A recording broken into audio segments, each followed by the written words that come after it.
Right, we're back for Snake and Banter. Our guest is obviously a multiple-time return guest. It is dusT, because it's only fair, rather than making weird illusions and jokes about him on co-stream, we actually talk to his face. No, you have to understand.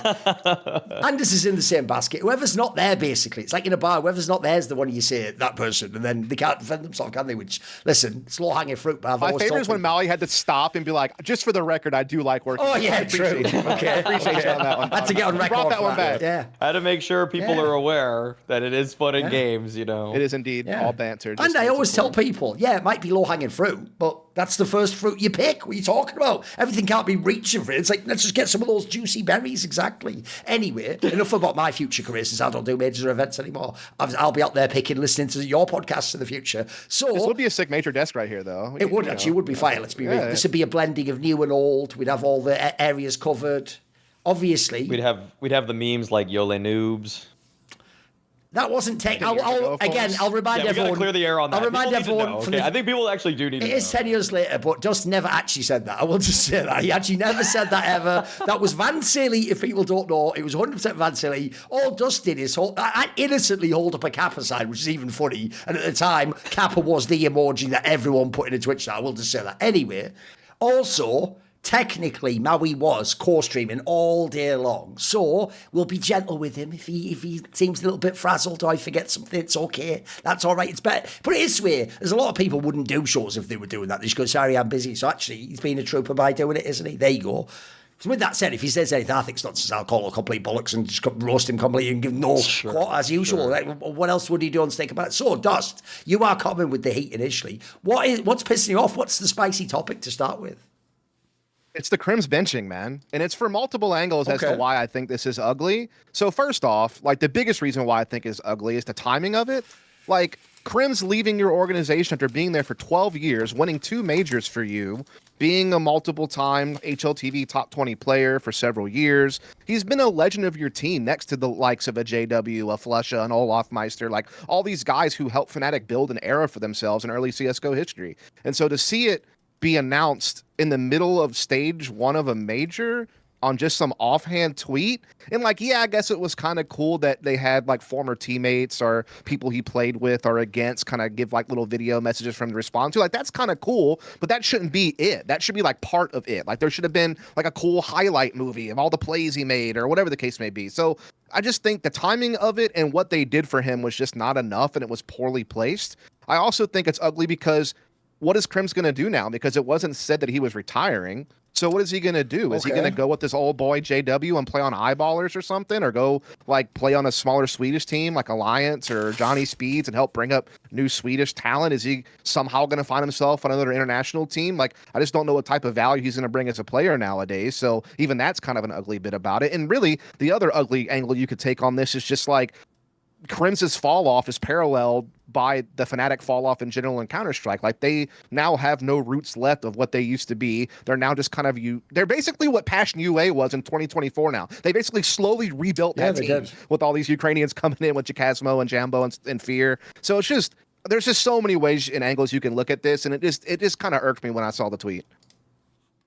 It just, to me, it means that it severs the cultural continuity of Fnatic. It's a team that wasn't always Swedish, but they were, from when they first got into CSGO, from what I had saw, it was Danish, then they introduced Madi, and then they turned it even more Swedish, and then it became some like more various iterations of what you know today as the legendary Fnatic rosters. Those were all Swedish, and so what it really is kind of confusing about to me now is what I ask is, what does Fnatic even stand for? Because before they were holding on to that little tie to their old legacy, and now this just to me reads like any min-max roster that you would have seen in the last few years, where you get just some org coming in, kind of a la Guild Esports, where they just saw an opportunity with Bad News Eagles, and then they just snatched them up, and then they wanted to attach their brand to that, even though Guild themselves were a British company. Not that Fnatic were necessarily Swedish themselves. In fact, I think they are British. Actually. So yeah, they now are just a Ukrainian 5-man, which to me, it just doesn't stand for anything in particular. And I think this is where you see maybe the repercussions already of an organization. It's almost like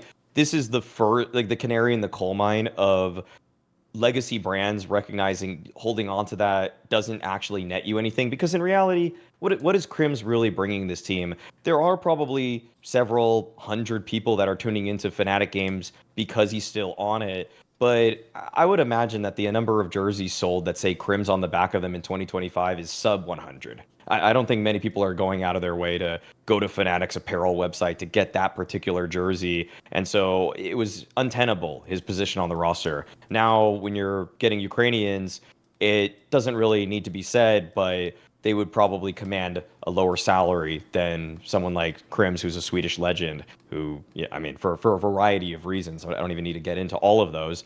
So I get it. I get it on a business standpoint, but I also just think that this makes Fnatic I'm not even going to say soulless, because now it's like, yeah, it's a Ukrainian team now, but it just felt like the writing on the wall was so apparent for so long that this had to happen. It to me, it was better now than never, but it also does sting you a little bit that it wasn't treated in some more ceremonious breakup. I'm with you, dusT, and here's why. First of all, that is exactly the first thing I thought when this news came out. It's like, wait a minute. Even though I guess you could argue, if I try to do a devil's advocate, maybe like actually his contract hadn't ended on that day, and maybe it was like, maybe this even is this. They decided they wanted to move on from him quickly to another player, and rather than bench him and then do this, they wanted to fucking do the send off. I agree with you. You didn't even do it like before the major. You did it during the major. You did it when everyone's watching. Also, to major, you didn't qualify to, bro. But one thing if you did it during the major, but it's like you're in the major and then you fail stage one, then you're like, right, well, thanks for the major, farewell KRIMZ, that's our last dance or whatever. Right, the worst thing about this is if no one knows, in theory, the major would be the worst time to release any news not about the major. It's going to immediately get bumped out of the cycle, and people are watching games all day long. Like there's nobody's sitting around. I know the odd thread was there and the odd comments we make, but I agree, especially because think of this element of the timing, bro. If you just wait until even the day after the major, you have the whole player break. There's no top level CS. That would be a perfect time for all the top players to go, yeah, actually, here's my thoughts on KRIMZ, and here's what a legend he was, and also I agree with you.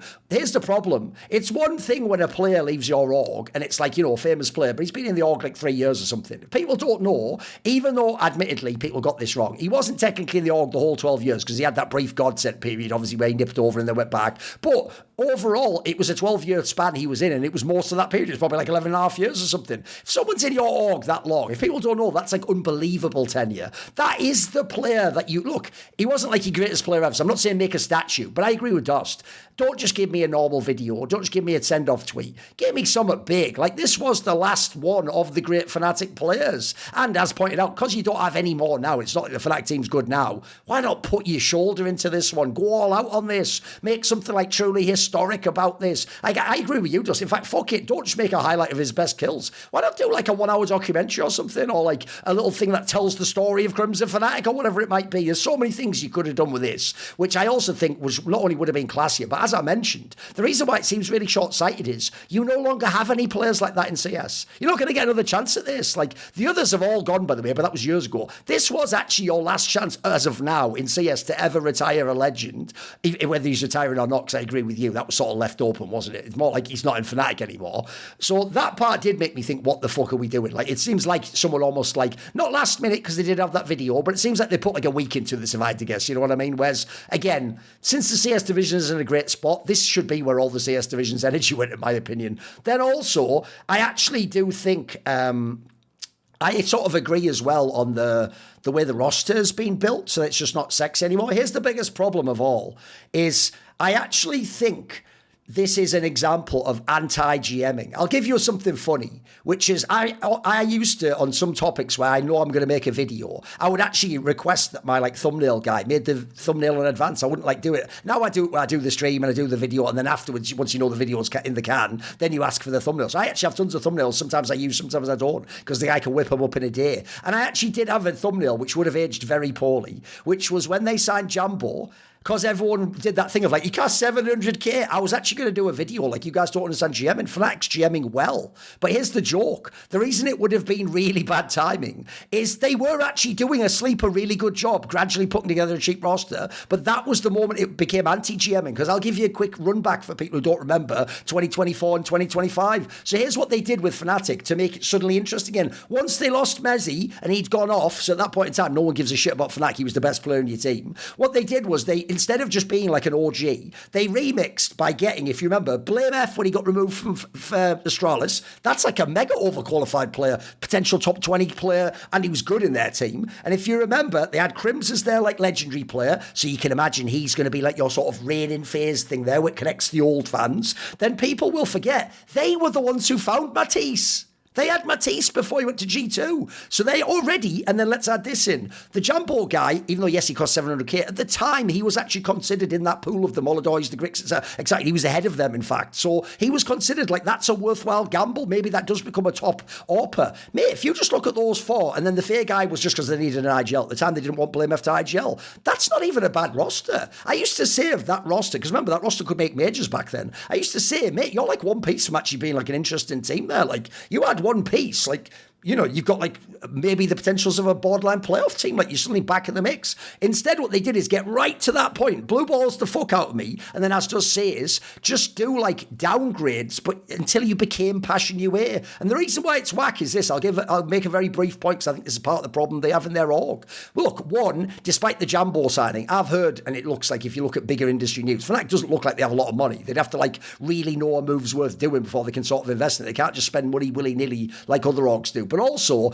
the guy who's run their org is that guy called Ross R, who was, if people don't know, made his name in Endpoint. He was the one who found all those brilliant Endpoint players. Well, do you want to know what the joke is, guys? Yeah, he's just made Fnatic into Endpoint. Like, he sold off all the good players, and he's just gotten cheap nobody players, and it's ended up... Like, if you told me Endpoint exists, but it has the old Passion UA Ukrainian roster, that wouldn't be that weird. That would actually be the sort of team that maybe should play for Endpoint. Because at the moment, these aren't the top Ukrainians. Like, obviously, the top Ukrainians are in fucking Bait and Inner Circle and other team, and Navi, etc., right? So, I do think, unfortunately, even though actually for a while, you were doing, like, a very interesting, like, almost small market NBA type, we're going to get the right players, we can't go for the bait. But then, all of a sudden, you just took this approach where it's like you said, fuck names, and you tried to do some crazy eye test, and it hasn't worked, unfortunately. And even worse, you not only don't have a good team in the server, it doesn't have any name value. The KRIMZ was your last name value you had, and by the way, even then, it was always more the like quiet fucking hard hat soldier, wasn't he? He wasn't like the big personality guy. That's one of the reasons why it's kind of weird. That's another thing. When he retired now, part of you was even like, oh shit, yeah, KRIMZ still plays, okay. I haven't seen Fnatic in a while, actually. That was also a bomber. That's how he goes out. Because here's my problem. I gave the analogy before. The way it should have ended for KRIMZ, because I'll give a quick rewind for people. People don't know, he was never the star player in their team. He was always like, he was a bit like a Zipnik. He was like an overqualified role player who would just give you way more. That was in the early days. Then in the middle period, people forget this. When they lost the Olaf Meisters and all those, and they had to remix, and they still had JW and Flusher, but then they had Brawl, and it was the next generation. He was the best player. People forget that. I know Flusher had a couple of events. If people don't know, I think it was in like 2019 or 2018. Bro, he was like 9th on HLTV or something mental like. It was still a really good player. That's like 5 years after the prime of Fnatic. So in my opinion, the last phase of his career, because he played every sort of role at this point in time, should have been, I get to be Rain. I'm not the IGL, but I'm allowed to be lower fragger, and I use my experience and the fact that like I'm a great, seems like a great teammate and have a great mentality to the game. But that means if you're going to do that, you can't have me as the only big name. I have to be like among other names. I need to have that roster like Blame F and my team, and then let's get the really good extra player, the IGL or whatever. If you'd have done that, it could have been a cool ending to his time. Because you know what? As much as people might be salty about the very end of reigning phase, I tell you what, got a last few years, mate. All those major finals, he won some trophies. Like, that was a cool end. If Rain retired tomorrow, we'd all go, what a great career. It now feels like, realistically, you feel like you never really got to see KRIMZ do anything relevant since COVID. Like, that was what ended that part of his career, basically. When they won Masters Malmo in 2019 was like the last real big hurrah Fnatic has had as an organization. And so yeah, the whole thing is just ugly from all standpoints. It's ugly that they undersold what he was to them for so long by the way they handled his benching. I don't know what KRIMZ is going to do individually anymore. Exactly. And then, Fnatic's just toast, even though they used to be a legacy order in Counter-Strike. Like, it's just bad from all angles. I even will speculate on that last point I made. I imagine, even though you could argue at the very, very end, maybe they were being loyal to him because he wasn't that great a player anymore. He was a million years later. At the same time, I would also say, actually, at the time you're talking about, dusT, at the end of the time they had that remix roster and went to COVID, he could have probably gone elsewhere himself, boys. He could have said, I'll do the ring chase and I'll go to this, or he could have been in FaZe Clan or something. You know what I mean? He was still a competent player who had an all-round game. So I agree. It's actually just ugly is the best way to describe it. It's not even just bad. It's just ugly, isn't it? Because everything wasn't negative, but overall, it does leave you with a sour taste. Like, is that how we end it? Essentially, like, in the news for one day, out of the news, and now a lot of people, I guarantee, will watch this segment and go, oh yeah, shit, he did just retire, actually. Because it's already gone. We've had a million narratives from the major push it to the back of the queue, haven't we? So what's bizarre about that, lastly, I'll even say is, if you don't know, that's usually a trick people use intentionally to get out the news cycle. What you do is announce some really bad news, famously like financial news. You announce it like Friday at 6 p.m. or something before everyone goes to the bar and finishes work and fucks off and no one gives a shit about the news. So I don't get it, mate. It's just bad. All right, Maui, what is your ugly point? Mine is the way that I think teams are almost too wise to the way that VRS works, and now it's leading to scenes that are atrophying. And because there's no reason to even leave your scene, I think that this is most apparent with the Asian scene right now.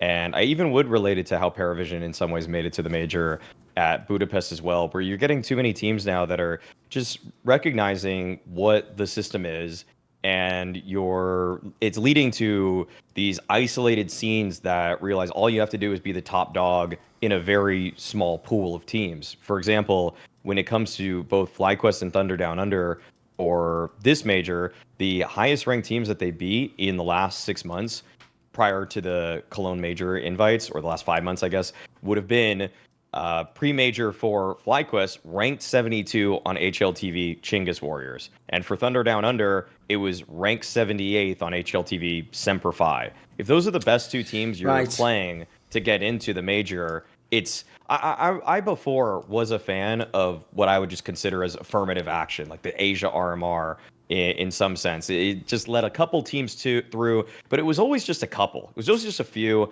And I think that now teams recognize that if you just win these local lands in various regions, what's the point of even going to other ones? To be fair to FlyQuest, to the best of my knowledge, they only turned down one European invite all season, which was the Blast Bounty to kick off 2026. So it's not like they necessarily had a ton of opportunities, but it's also, there was very little incentive for them to do anything in Europe. They did also, to their credit, go to a single Draculand, but also I don't even think that they need to do that. They didn't really need to do any of these things. I think they only beat some ranked like 100th team there anyway, so it didn't really matter what they did at Draculand. It's not like it made their major run or by any means. But now you're just getting teams that are realizing it almost is. It actually probably in some ways is better for a team like FlyQuest to just keep their foot on the throats of the Australian scene to make sure that they secure the spots for the Oceania or Asia regions and not actually play outside of it. And I think that just kind of leads to these. But I think that there may be a light at the end of this tunnel and why it's an ugly point and not just bad, because the way that they now divvy sticker money up is not just you do or you don't get it. It's not just that binary of stage 1, 2, 3. It's actually your position at the major does impact how you do. So if you do just bomb out completely, well, you're barely going to get anything back in return. So it does incentivize you to try to play better, to be a better team. I also just think that I almost think it's kind of a two-edged sword with that. Again, ugly category here. It's just that maybe you just accept the fact that your operating costs should be whatever the lowest sticker money payout is, expect that for the future, and invest even less, and just continue to only play Oceania lands. So I think that this is just a weird situation that I think is partially due to the fact that the sticker money's changed, partially due to the fact that people understand VRS to a very strong degree, but the result of it is, to me, just kind of bad Counter-Strike in stage 1 of the major, and that's kind of the overall take. It's one of those things where it's multifaceted. So like on the one hand, I like VRS because it means that your whole season's performance is what dictates what you are in the major, as opposed to like one RMR or one qualifying tournament making that decision instead. And so in that sense, it encapsulates more of the circuit in an entire season of hard work to be able to do it. So that's one thing. But it's a combination of the fact that we've expanded the major to so many teams that we diluted how important it is. You know, it's one of those things where, yeah, maybe you could optimistically view it as it's giving more teams an opportunity to be a part of the major, and so a better chance at getting financial support through the stickers and being able to immortalize their brand in the game going forward and always having a sticker with their name on it and stuff like that. And yeah, that is nice to a degree, but all it does is dilute the quality of the major that we get, because now Stage 1 feels like a Tier 2 LAN a lot of the time. And as you said, it doesn't take that much to, within certain regions, to be able to get into the major without having really done a whole lot to get to it. So there's definitely some positives to the VRS, and I think maybe with some changes, it could be exactly what we need. But you're right. I think this expansion of the major has really made to where the first part of the major just doesn't feel as grand anymore. Like, it doesn't feel as special as the start of a major used to. It's just a very, very odd situation indeed. I mean, look, I won't do the whole thing because I've done this every time with VRS up, right?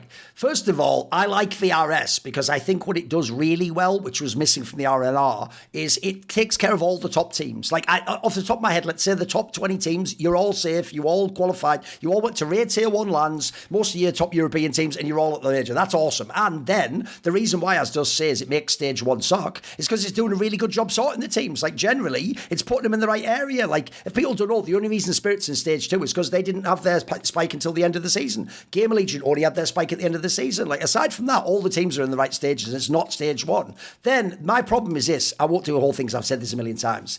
The obvious angle to me is this. No one would complain about these weird qualifications if it didn't just get you straight in the major. What you need to do is either take Stage 1 or do this as well. Just have a LAN that is like an RMR, but only for the bottom end of the qualifiers. So, for example, someone like FaZe and Big, they don't play at HLC Belgrade. They're playing like a match at like this major qualifier where they play at Thunder Down Under, Linvision Gaming, etc. Let the top seed go. Let FlyQuest go to Stage 1. Let fucking who was the other one? Whatever the Americas ones go through. But in this scenario, I do think Tyloo, sorry. Let Tyloo be in Stage 1, but let those other ones go in a major qualifier. Because, by the way, the most egregious one you've given is that Thunder Down Under. People don't realise this. There's two that are bad. Linvision's bad, but to be fair, Linvision have qualified to real majors in the past. Linvision's bad because, essentially, if people didn't look into it, that even looks like they might have, like, it might have literally been a rigged tournament where they didn't play any matches. That looks like that was created to just qualify you, since Tyloo was already at the tournament. I'm sorry, I'm just going to say that. That's what it looks like from the outside. That's why optics are important. Thunder Down Under one is even worse. I challenge you guys while I'm talking to go on Wikipedia and look up the lands they played this season. As far as I can tell, they just played 3 Oceania lands, and those lands, bro, had nobody at them.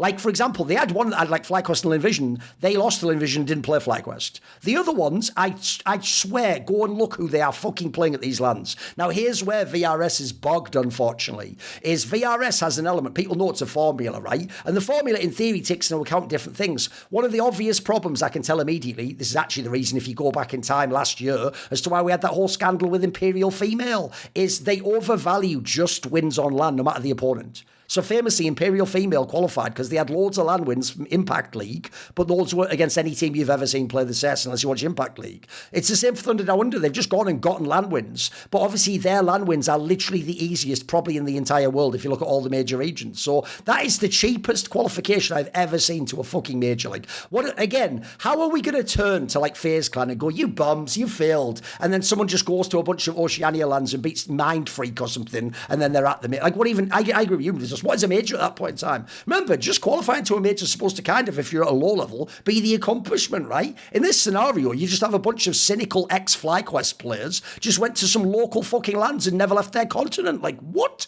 That's nonsense, mate. That's fucking absolutely silly. So I would just have it where those sorts of teams at the bottom, essentially the ones where it's already dodgy in Europe as well, I'd have it where there's like a 16 or a 24 team land just for them to get like, say, 4 or 8 teams that go into the real major, but they have to prove themselves against each other then. You have to actually beat FaZe or Big or something like that, or Sharks or some American team. You have to beat them to get into the major because then it would add the prestige back. And you'd still have a tournament people could watch. You could all tune in for that. It could be a little warm-up tournament for the major. And the obvious other angle to me is this, right? First of all, as far as I can tell, it appears to me as a non-expert on the formula, like just land wins alone are overrated. Because one of the weirdest things is, in VRS, in theory, prize money was supposed to count. Some of those ones that they were going to, like HLC Belgrade, were like $5,000 first place, mate. The prize money needs to be more. In fact, I would say this. The obvious angle to me is this, and again, I'm not a programmer, but I think this should be possible. I would use VRS to create some sort of an ELO system, and then you can't just go to a local LAN because the ELO there is going to be dog shit for all the other teams. I would make it like all the ELO of the team gets added together, and that's almost like a prize purse that you play for as a team. So then the point is, you notice what I've done there very cleverly. If Roman Imperium Cop actually does have G2 and Aurora and FaZe, then suddenly it becomes a real LAN. But if it only is one of those teams, like FaZe and Big sneaking over to HLC Belgrade to nick the points at the end, then it gets fuck all points, and that isn't a way you can sneak in the major. Because remember, the most whack thing about the FaZe story, remember how it went? It was they failed to qualify to the major. Oh, wait, what's that? They booked a ticket and they're going to Serbia, and if they'd have won that last map against Big, they'd have been in the major, even though that's like the cheapest way ever. So it can even mean, by the way, top bogs can bullshit their way in. So I think you've got to figure out some tweak like that, because I'm not against the idea. Look, people like that we watch tier 2 and tier 3 lands now, but it can't, like, Thunder Down Under just qualify you straight to the major, boys. What are we doing at that? Because again, quite literally to Maui's point, if you are Thunder Down Under, you'd be a fool to go to a real LAN. If you even got, by the way, if you'd even won that PGL qualifier and you'd have made it, you'd be a moron to go. You'd never make the major. You're better off just sticking out, seeing if there's an angle like this, and just angle shooting and going to a local LAN and beating Mind Freak and whoever the fuck else still plays in Oceania. I don't even know half the teams, mate. I couldn't even name any of the rosters at this point in time. Yeah, I think it's nonsense, mate. I think it's absolute bollocks. Anyway, I'll tell you what, boys. Since we're on Ugly, I know exactly where I'm going, and it is informed by today's major results. I have to pick for Ugly GamerLegion, don't I? Because, boys, I can't put them bad. They're actually a good team. I've just watched them in, like, semis and finals. I've watched them winning maps off top teams. They actually coming to the major for real. If you were just doing a pure temperature check form guide, mate, they would probably be, like, borderline top 10 coming into the major. They looked like a team that, one, should sail through stage 1. They didn't, by the way. They still lost to the Bet Boom. They had the extra player coming on the roster, and they had some scuffed BO1s. Then in stage 2, they were just flat out bad. It was just underwhelming as fuck. And so even though people know I'm not a massive GamerLegion fan, like I don't think they've got like superstar players or anything, but I think it's a canny squad. I think Snacks is doing a decent job. I think it's a well GM'd side to some degree. And like I say, the rest of the season implied I should expect something from this team. I think the way they went out is ugly as fuck. They went out 0-3 in stage 2. They didn't even, I know they won a map on the last bigger 3, but they didn't put up much of a fight, to be fair. So I think that's just ugly, because their season will unfortunately be remembered for nothing now, even though if you just remember like a month back, they did some cool things the last few weeks.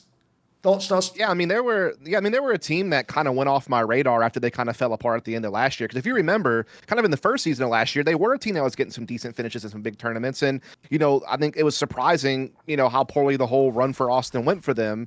And then to see them kind of bounce back this year was kind of cool, because, yeah, like for a time there, PR was a Rookie of the Year candidate. And then completely fell off, and now he's been kind of recovering his form. Rez is a guy who's, been pretty solid consistently, but really, the big stories for me going into this event was they did very well at Blast Rivals Fort Worth, better than I expected. They also did very, very well at IM Atlanta, making it to the grand final. And you were seeing some of those guys I was talking about pop up and hit some star levels again. You were seeing Hypex actually has some improvement. This is one of the guys that we talked down about as like an opping prospect that didn't turn out. He was one of Ash's scouting failures, like a Slend or some of these other guys that came through that team. It seemed like it was starting to come together finally. And then, yeah, the first stage, they did really well. They lost to Bet Boom, but they beat Big. They took care of business elsewhere, and they looked like they should. I had them picked to go through. I thought they were going to make it to stage 3. So to see them go 0-3, you're right. That is a very ugly way to end things after, gaining some momentum. Because remember, they were stuck kind of in tier 2 lands for a while. Like they were playing staked, ranked, and the Parkin that's now defunct now, and all that stuff. And so like basically what they did at Rivals Fort Worth and Atlanta, and what they could have done at this major would on-ramp them to being a relevant team next season. And now, all of a sudden, I don't know how VRS is going to work out, but now they might miss out on some stuff that they would have otherwise had. So it's definitely kind of a rough end to the season for them. The choke that they had was not something I was watching on stream, but I was kind of keep just seeing the score and everything. And it's, they were up 9-2, already taking care of the hard part of Nuke. And then they choke the CT side of Nuke versus Bait, which is just crazy to me. I can't. So I didn't watch that one. I caught up with some of their stuff that they did in stage one more so. I mean, the weird thing about them is that I, I guess the game that what I focused on the most when watching them was just kind of like PR, who has been kind of he was down. He was great last year. Then he was down at the beginning of this year. There were whole headlines about him thinking that he was probably going to get onto another team by now, and then he doesn't get picked up. But then he shaped up, and to his credit, stage two seemed to have gone well. Surprisingly, the worst rating as a player for them is Res. I, again, I didn't see what happened there on Nuke and the entire collapse, but in terms of other little bits that I caught from stage two, the opening that happened between them and Astralis kind of began with a really bad T side. And the way I guess I would just characterize some of what happens in GamerLegion games that I catch is that I think Snax has some. He seems to kind of still toy between the understanding the limitations of his players and kind of knowing when he can give them freedom and when he can't. And I actually wouldn't say that he is a primary culprit for why the team did badly here, because he obviously got them into a winning position there. But I think that some of the times with the team, it just seems like I guess they shut down, or maybe they aren't giving him enough ideas. And I think that they seem to be sometimes in limbo of like, is this round going to be some sort of gimmicky one from Snax that he's making a hard read on, or is it going to be a set piece that they drilled? And although I feel like I've seen a couple of games and rounds where Snax does have a good read of some of these teams, I think that playing at this tier 1.5 opposition can be a little bit weird for him, because I think some of the teams he's playing against aren't going through like really logical round to round based off of this A conditioning. We're going to make B reaction, and so it doesn't always work out in his favor. And I guess that's something where I'm not going to say he's like Jame, where Paravision does better against good teams than bad teams, but I definitely think that he has a harder time always catching what it is that the other team is going to react with. So maybe that's just an overall deficiency in IGLing, but I also think that this doesn't all come down to him. I actually am not going to put all the blame on Snax in this one. Okay. So if people are loving the major action, they're loving all the podcasts, they're enjoying it in multiple ways, whether that's my co-stream or even the No Majors Club with dusT and Richard over there. What better way than by upgrading the earbuds that you're actually going to be walking around with as you're watching this stuff? Audio only listeners, this one's for you actually, because this message is sponsored by Raycon. And so, for example, also, what better time than getting it right now? Not only is it the major, but Father's Day is coming up, so you could get this as a gift. It's an easy gift, because even if dad doesn't like it, it's got a 30-day money-back guarantee. But the open earbuds, again, I'll talk about the fact that while outside, it's a great experience for just walking around, doing something in your yard, or if you're in a city, you want to hear what's going on around you a little bit more. So the open ear design is definitely kind of the new meta, I would say, in enjoying earbuds outdoors. So you're a little bit more connected to your surroundings. And they are indeed 15% off. So you could actually go to Raycon's website using our code, which you will get if you use this link, www.buyraycon.com/snakeopen. So that will get you 15% off the Essential Open Earbuds by Raycon. So check them out. Okay, we now move to more positive parts, the good section. What's good at the moment, dusT? What's good for me, and it happened really kind of just before the major started, is the fact that now all of a sudden it is not a foregone conclusion that Vitality will be your major champions in Cologne. They have some true contenders to battle against, which I think is absolutely huge, because this was not the case at the beginning of the year. If you remember, Navi had a pretty slow start to this year, for honest. Like, didn't do well in Krakow, didn't even make the bounty, finals, didn't do well at Cluj either. They were really struggling to prove themselves to be a contender. Then you look at Spirit. They look heavily flawed at first, with Magix coming in as the IGL and Zontics coming off the bench after sitting out for a season. And, they did okay at Krakow, but they really struggled at EPL and Rotterdam to really live up to the same heights. And it really did just seem that Vitality was going to definitely just take Cologne with no real challenger. And that's really bad for two reasons. One, it makes it less interesting for people to follow if it's just like, yeah, Vitality's going to win this thing. And while it is great if Vitality can win 3 majors in a row, 'cause that's really the only argument left to not say they're the GOAT if you don't already believe that they are. But now you do have some real contenders. Like Spirit obviously looked fantastic in Rio and Astana. You know, their players are in good form. Tanir's finally online. Their executes look more potent because their flashing is better and just how they're operating. Yeah, it's a little bit sour grapes that they don't have their coach with them, but it didn't seem to phase them this first stage. You know, they went 3-0 super quickly, and hopefully they can kind of carry some of that momentum into the next stage. And then you look at a team like Na'Vi, now they're on top of their shit. You know, they made the finals of Rivals Fort Worth. They won Atlanta, beating Vitality on the way to do so. Like, all of a sudden, they look really interesting as a team. So you have at least 2 true contenders besides Vitality for this major. And even outside of those guys, like, Furious still shows at times that they have some punch left in them. And if their players are on form, I don't see why they couldn't at least cause some ruckus at this major. Maybe Falcons finally get their shit together with this 5, and they look better now that they've had more time with Kerrigan at the helm. So there's actually some really fun stories to follow at this major, and there's some serious contenders for the trophy besides just Vitality. So either A, someone's going to pull off the crazy upset and not allow Vitality to get a 3rd, and all of a sudden we're going to be talking about maybe some other teams that are real challengers at the top ranks, or it's going to make Vitality's win even that much better because there is a strong field that they're having to battle against to get it.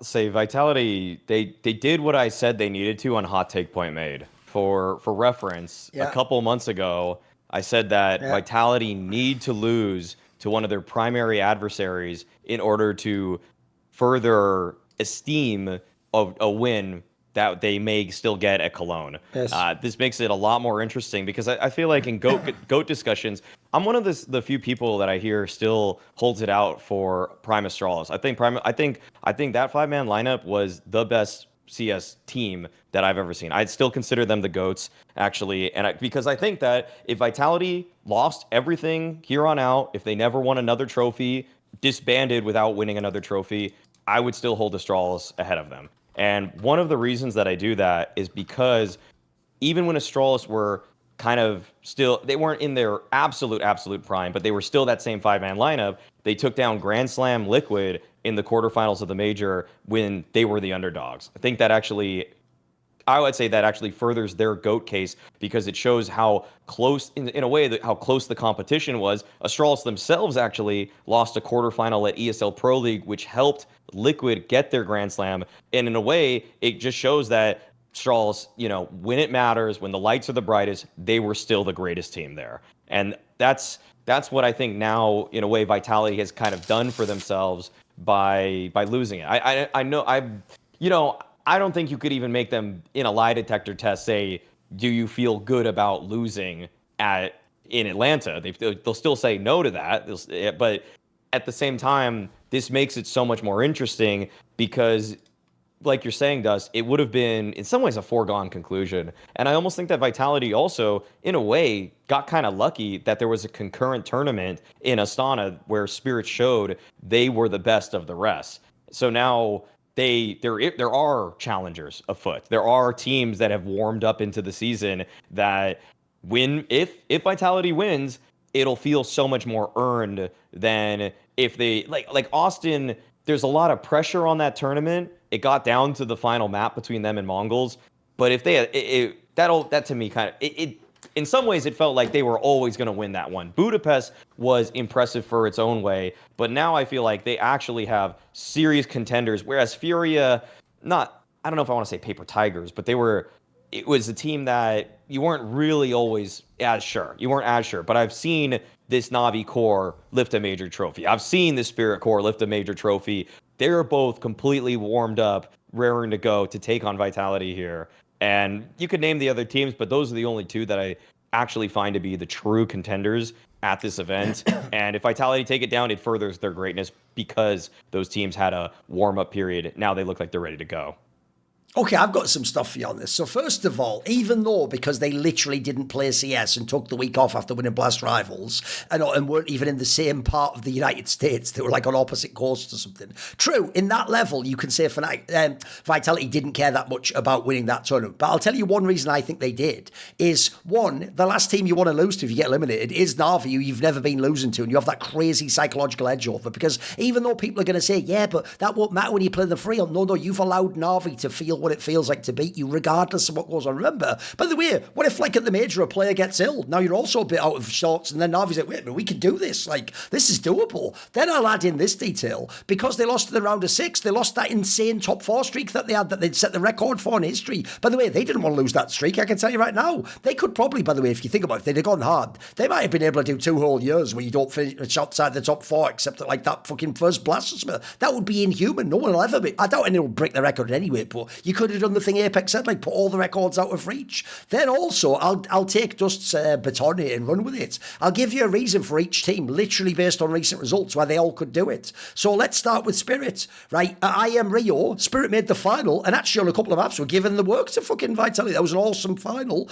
Like every Vitality final, they have a couple of really good maps, and the third map, they just go, listen, shut the fuck up, and then they win the trophy. Yeah, they do that against everyone, but we hadn't seen that Spirit for ages, mate. Like, that looked like a way better Spirit. Then they went to PGL and won it. And PGL, remember, was everyone except the top 2 teams. So that implies, by the way, if you had a gun to your head, Spirit's the 3rd best team right now. Like, that's a totally fine one. And if you're watching the Major, donk's frying everyone. Literally, if you're a Spirit fan, everything's coming together. Aside from the whole coaching situation, everything else is coming online. I agree with you. Spirit was actually somewhat, they were the paper tiger most of the fucking year, mate, because on paper, when you have that lineup and donk and all that, you're supposed to be contending, and they weren't. All of a sudden, they've got legit results. Then you go over, Na'Vi themselves were always playing them close. They'd already sort of gradually heated up, but when Vitality was on top, they couldn't get number 1. Now they've actually beaten them. They've also played them close in the games where Vitality was practicing. So Na'Vi's totally in position, and then obviously, I always say this for Na'Vi, bro, all you need is someone else to beat them. You don't even have to be the one that beats them. If anyone else was to beat Vitality, you're the favourite to win the tournament, Na'Vi. Then you go down, Falcons just got Carrigan and made those 2 finals. Sure, they lost to Legacy, that's embarrassing, blah, blah, blah. It's still the first 2 finals with 8 days practice, and you did have those awesome games against Spirit and fucking all those other people out there. The Furia, rather, like, you had some pretty good ones. Then for Furia, this is the angle people miss here. Bro, it starts at Rio. At Rio, they beat Na'Vi, just straight up. Then in the semis, they played Vitality, had an awesome game against them, if you remember. They were really in that match. Then you go beyond that. Yeah, sure, at PGL, they had a bad result because they were 5th to 6th. They had a really close series where they literally could have beaten Spirit. It was 13-11 on the 3rd map. And then actually against Falcons, that was the Falcons game that makes everyone believe in Falcons. Like, Mordo was flowing. They were they were actually leading in most of the scenarios. Falcons just clawed back some FaZe/Carrigan bullshit and won the game. Yeah, that's one of those ones that's like what you call it, the moral victory. You didn't get the result, you didn't win a tournament, but actually that implied, if you throw that team in and they play like that in the major playoffs, this major playoffs is going to be dope. Even if, as pointed out, the overarching narrative still is fulfilled, Vitality wins. The difference is, when Vitality won the last 2 majors, it felt like, can any team really beat them? Wouldn't every team have to play 10 out of 10 CS and then play 7 out of 10 CS? Now it feels like, if Vitality plays their top level, you can either, one, make it close, and if they drop off, maybe these teams are ready-made. And then lastly, I'll throw in on Maui's point. I agree with Maui. The biggest problem you had if you're Vitality is this is the problem fans have. Fans only believe contenders are people who win trophies. They don't care if you come second, if you give a good game. Everything I just said, fans don't care about. So I'll give you the analogy, right? Back in the day, this is actually what happened to Roger Federer, believe it or not. Before you had rivals who could win all the trophies like Nadal and Djokovic, he literally used to just win 3 out of every 4 Grand Slams, make the final of the other one, win the Masters Cup at the end of the year, and then most of the smaller tournaments. And what used to happen was, fans used to go, well, how could he be the GOAT? No one can challenge him. And what they never understood was, if literally he wasn't there, a bunch of actually really good players who had the odd slam or the odd tournament would have had a pretty good career. They'd have won like 4 or 5 each or something. It would have been a really competitive era. But essentially, he was too dominant. And so even though logically, like Vitality, being too dominant would make you the GOAT, it made him seem not like the GOAT, because people need you to fight another all-time great guy and overcome them. Otherwise, they feel like that classic year against plumbers or whatever the fuck they all say about Michael Jordan, even though if you actually watch 90s basketball, it's an outrageous take, I know. But whatever, I know what the kids are like. So I actually agree with Maui. Results-wise, big names-wise, by the way, here's another reason you're loving this right now, right? Who's cooking right now in the world? Makaze and Wonderful on Na'Vi, Monacy on fucking Falcon, Kiyosuke's even online, Donk and Tine on Spirit. Those are even the players you want cooking, and they're all in the contenders. This couldn't be better. And so suddenly we get both. We get the best of both worlds. We get the Vitality that should win and be the greatest team ever, with some teams that actually can beat them, whereas they've just had 2 majors where it's like, no, again, that's why I said that comment on Twitter. It's all well and good a team telling me they could beat Vitality. You put them them on Elijah Sector, bro. Let me see if it goes like that, or if it goes like that, and they're talking shit. Because the difference is, I think 2 months ago, everyone fails the lie detector test. I think now, someone like Donk would pass it, mate. I think his thing now is like, look, if you guys play well enough, I can do this. I think Monacy would be like, you know what, I've beaten this team before. I think actually, it's cool thing is you have simultaneously uber elite Vitality, and then you actually have real teams that can contend. So yeah, I'm with you. Let's have a fucking banging major playoffs. I'm actually really looking forward to that, mate, as long as everyone gets there. Okay, Maui, what is your good point? My good point is to see a welcome bounce back from Foot, who really kind of crashed out during their little American jaunt. The Rivals event was a last place finish. Admittedly, they did have to play with Coolio, so that's not really as much on them. I mean, I'd probably make the argument that Lonks, even though I think some of the players will be better than Lonks in the future, like Jugs, for example, Krabeni might even have more value as an overall player, given that he brings the IGLing aspect to his game. For him not to be there is kind of just you're not going to win anything. And then they go to Atlanta with Lonks, and then they crash out relatively early. They only win a series versus NRG, and then they lose to Pain and to Bait. And now, I mean, to clear this stage that we just saw, stage 2, as flawlessly as they did, I mean, yeah, it did get tight versus G2, because Foot definitely felt like they were about to choke that Anubis map, and then they did lose the second map to Overpass. That could have been a 2-0 for G2, as a matter of fact. But then the bounce back for them on Ancient was just vicious. So for them to clear this stage in this fashion it's just great, because this is a team that I think throughout the entire season I would have probably pinned for maybe the 8th best team, and now they have that outside shot to make it into the major playoffs, which would again just be so spectacular for a group of really rookies, I'd say, with the exception of Lonks, but the rest of them, I mean, they have not been on these kinds of stages before. And so the meteoric rise of this team is one that I definitely am going to applaud. I also like the aspect of them that I don't know who's going to be their number one guy map to map. I like that it's actually not just one. It's not just Lonks who's always map in, map out, delivering them a 1.3 rating, because then it would feel a little bit one note, because I think you see sometimes if you're like a tier, I think Big is kind of experiencing this, for example. If you're like a tier 2 team and you just have one star player, but he's countered by other star players, or he's not really up to, like, you're just never going to win. You're just never going to be better than them, because you don't have the team play, you don't have the strategies, all of that, and it hinges so much on one guy carrying you, then your ceiling is more or less just living within that player. But Foot is actually, I'd say, greater than the sum of their parts in some ways, because if you take them head-to-head versus G2, I think a lot of people would pick a couple of the guys on G2 before they pick Foot players today. Like, Heavy God is maybe the best overall player in that series, albeit in a role that doesn't always find the most impact. But then I think a lot of people would probably pick Nerds today if you're trying to win a game today over anybody on Foot. So I'm just going to commend Foot for the fact that they play really solid team CS. They understand that they're going to win as a team, and then they also have enough of the individual ability dispersed throughout them that I guess I would frame it that they have random people that can Heimlich them. Even when it feels like they're on the verge of choking, you'll get that clutch 2K from Krabeni. You'll get a great spray out from D-Man as he transfers. Jugs just in a lurky spot gets a couple. Like, there's so many ways that they can win a game, and I think that this team, I'm going to put them through. I'm going to put them through to make it to the playoffs. I'm not 3-0 or anything like that, but yeah, I'm really glad to see how they played in stage 2 thus far.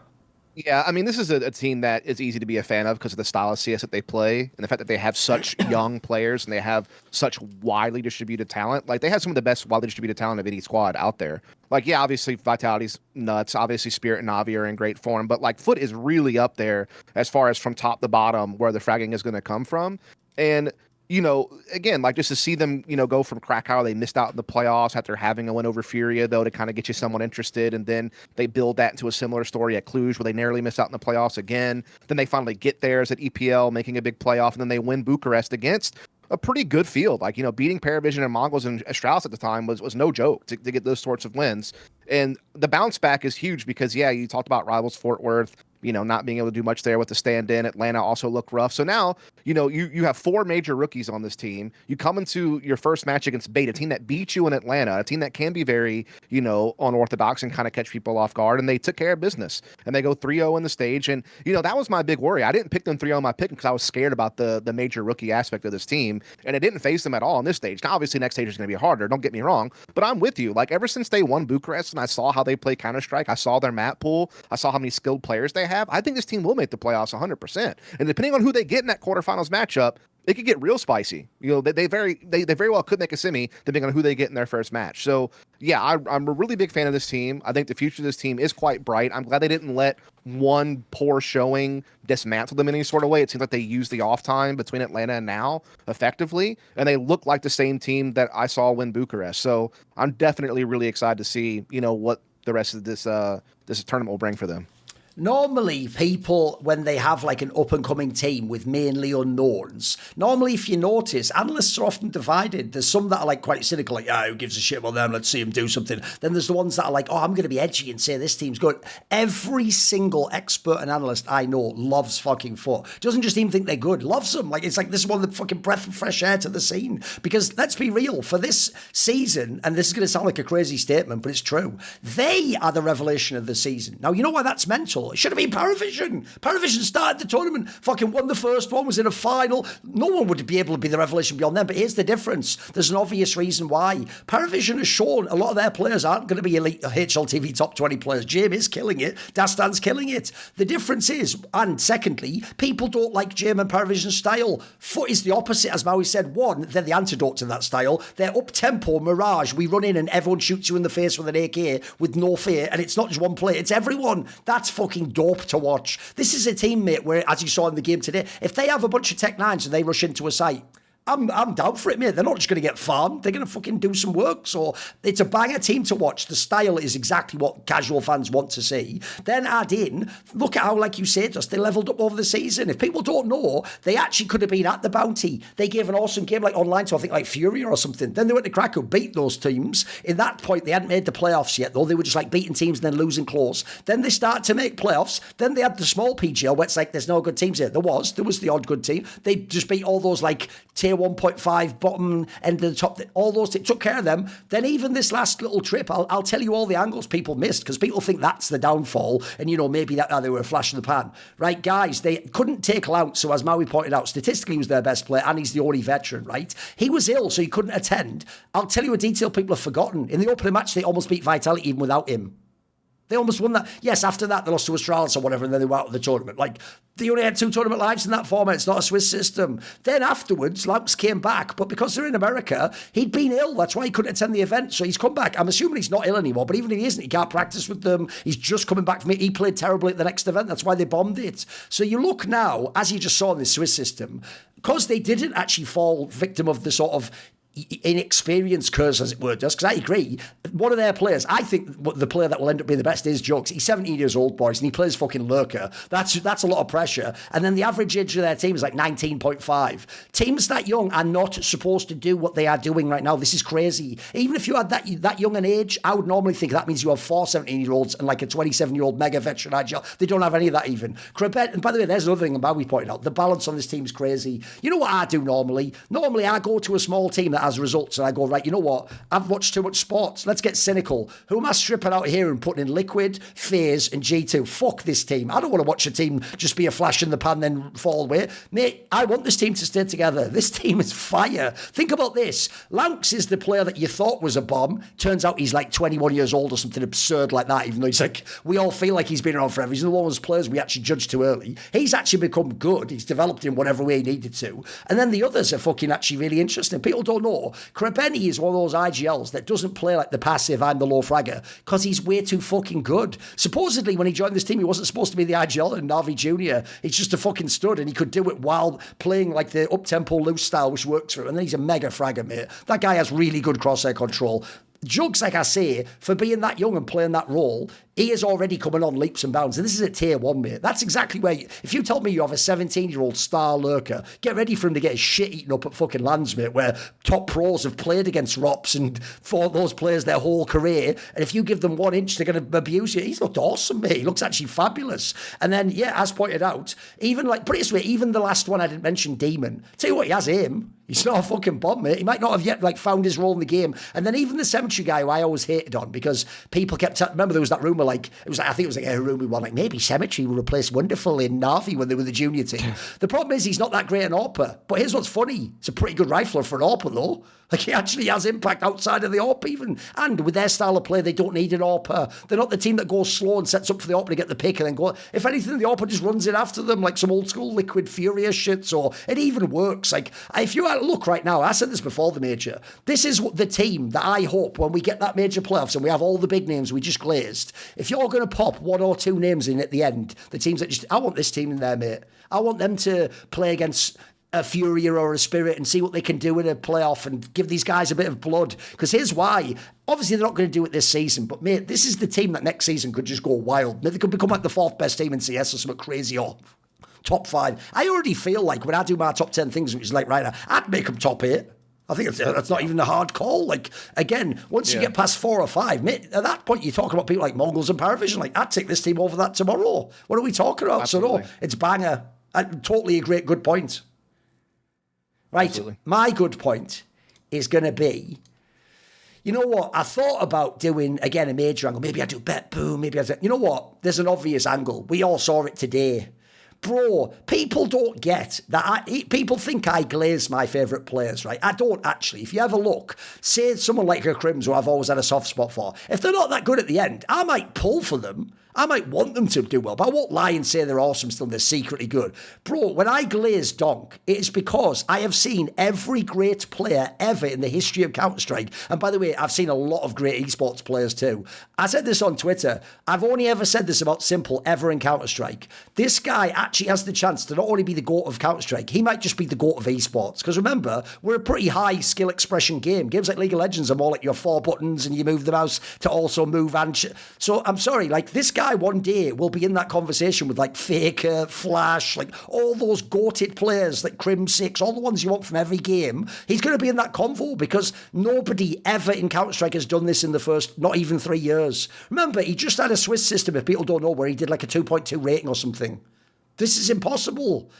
And for the majors itself, he has something like a 1.5 rating over 40 maps at majors in his career. And remember, he's had all sorts of rosters. He's had like up-and-coming rosters, slightly scoffed rosters, change rosters that haven't come online yet. Now he's got maybe a good... The guy, it doesn't matter. This guy just... It's the only player I've ever seen. I thought this was applied to Simple, but I think even he could get weighed down. He's the only player I've ever seen where his crosshair acts like he doesn't know if his teammates are good or bad. He just shoots you in the head every time, no matter what, mate. Like, it's the most illegal, robotic flaw to a player's ability I've ever seen. Like, we've all made the joke before. A bad donk tournament, happens like 1 out of every 25 lands. And even then, sometimes a bad tournament's like, he was a 1.1 rating. It's like, bro, if that's bad, you are the GOAT. Just give it up already. This guy's too good. Yeah, I mean, like, the only argument against him not being the GOAT rifler is just longevity at this point. I mean, that's really the only counterpoint you could really make as to why you'd claim someone else would have that title over him. And yeah, the dude is absolutely absurd. You know, I haven't been around as long as Thorin has, but I was around for the entirety of CSGO and CS2 thus far, and I've never seen someone do what donk can do on such a consistent basis. Like, maybe, like, the entry stats that donk prevails over an entire year of Counter-Strike on average is what people would hope to get in, like, one tournament. Yes. Like, you'd hope you have one event where you can win over half your opening duels on the T side. This dude does it for the whole year at a time. And it's the highest of any entry rifle I've ever seen. I don't see anyone even coming close to it. Yeah, every now and then, like Xantares and Elise and some of these other guys would get, like, you know, in the 50% range too. But this guy's like 55 above for an entire year. It's unbelievable. Obviously, he played strong positions. Even this year, if you think about it, this year was some of the worst that Spirit had with some of the results they had in kind of their early tournaments when Magic was first getting onboarded as an IGL, and before Stotfic was able to come in and kind of implement some new things for how their T sides played out. And this guy was still putting up ludicrous numbers the entire time. And he's a 2024 Rookie of the Year. One of his best events of his entire career was Katowice of that year, which helped propel them to that Rookie of the Year status and really put the eye test on that showed us how great this guy is. He just played one of his best tournaments ever in Astana in 2026, 2 years later. He's now still topping himself from that time ago where we already thought those numbers were impossible. He's just doing it again. And yeah, as you said, yeah, it is just stage 2 of the major, but it doesn't matter. Like, look at the eye test. Look at what this guy's doing with this crosshair and movement and how he's impacting the game. Like, it's truly incredible to see a player like this. It's one of those things where watch it now because you never know if it's going to happen Absolutely. again. Yeah, Donk, the way he entries is just, it's like he's perpetually going downhill. He's just running into people so effortlessly, so frequently, and the way he's able to provide such consistency in a role that still nobody's been like this. What you get from Donk on a tournament-to-tournament basis is practically what you would, if you think about entry fraggers from the past and trying to prop them up. We had a brief maybe 7 months where Yekindar was taking over for a bit. There were moments in Config's career where he just looked untouchable. You had guys that would just, like Xantares, even in the way that he hard carries Eternal Fire when they were so devoid of a system that even seemed to support him. So he had to do it. Their best tournaments are like Donk's 15th best tournaments already, and this guy has just started. And the longevity aspect of the GOAT discussion for Rifler is, to me, so void, so null and void, where I'm not even concerning myself with that kind of aspect. That he is the GOAT Rifler for me. It's just how high is he going to play up into the GOAT discussions in Counter-Strike? Because everybody that's come before Donk, because a lot of people want, what about the role? Consider the role. Yes, this is the hardest role. Like, this is the toughest way to be a giga impactful player. I'd say the only thing the only way you can really spin it is that it's harder if you're somebody like Rops, which is also why nobody like Rops has really done it other than like Get Right. But he did have like 3 guys that were in the top 20 with him all the time that were just making so much space, and the level of Counter-Strike there was extremely different. I'm not even entertaining the GOAT rifle discussion anymore. It is Donk for me.